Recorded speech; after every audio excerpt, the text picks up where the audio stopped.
There is a strong relationship between the income elasticity of demand and the nature of good. So goods can be categorized into four: normal goods, luxury goods, inferior goods, and essential goods. So if we take the normal good, this occurs when an increase in income leads to an increase in demand for the good. So when the consumer income increases, it will impact the quantity demanded for that good to also increase. So normal goods have a positive income elasticity of demand. So as consumers' income rises, the demanded for each price level for that commodity will also increase. So there is an outward shift of the demand curve. However, for normal good, the income elasticity of demand will be more than 1. However, it will be more than 0 but less than 1.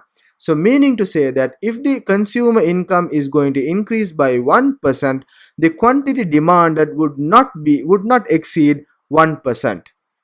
Now, when we take about the luxury good, this also occurs when an increase in income causes a bigger percentage increase in demand. So this is also when increase in income is going to increase actually a bigger percentage in quantity demanded. So it would be YED would actually exceed 1%. So if there is 1% increase in the consumer income, the quantity demanded would be more than 1%. It will be more income elastic than the normal good. So firms will make use of income elasticity of demand by producing more luxury goods during periods of economic growth. So similarly, there will be less demand for inferior goods. Now, what is inferior goods? This occurs when an increase in income leads to a fall in demand. Therefore, Y is actually less than 0. It will have a negative value. So when the consumer income increases, this is going to affect the quantity demanded to decrease. So there is a negative impact on quantity demanded when the increase rise in consumer income. So this is actually example for clothes from the charity shops or cheap bread, etc. Because when your income increases, you would tend to buy better quality goods.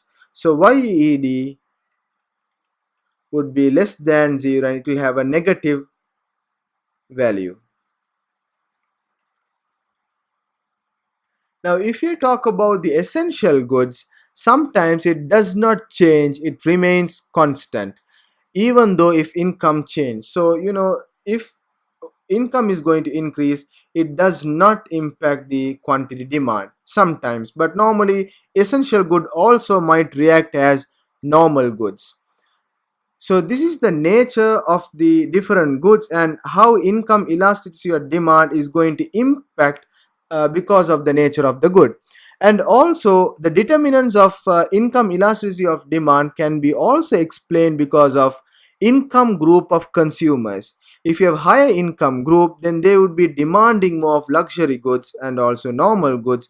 Whereas if there is a low income group, then actually the income elasticity of demand would explain their demand for inferior goods. So what are the practical importance of income elasticity of demand? Now, knowledge of income elasticity of demand helps firm predict the effect of an economic cycle of sales. Luxury products with high income elasticity see greater sales volatility over the business cycle than necessities, where demand from consumer is less sensitive to changes in the cycle. So during an economic growth, there will be more production in luxury goods, but essential good is going to be the same because it doesn't matter whether it's an economic growth or it's going into a depression, essential goods are always needed.